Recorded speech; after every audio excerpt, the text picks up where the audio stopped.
ছোৱালী লৈ হৈছিল সৃষ্টি এ মোৰ অসম দেশ বিভেদ পৰিহৰি নিজ হাতে শ্ৰম কৰি দেশক নগঢ়িলে এই দেশ হ'ব নিশেষ আৰু মনবোৰ ভাগি ছিগি যাব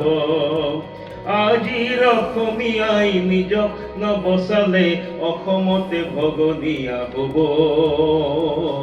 আমি অসমীয়া নহওঁ দুখীয়া বুলি সান্তনা লভিলে নহ'ব। এই গীতটো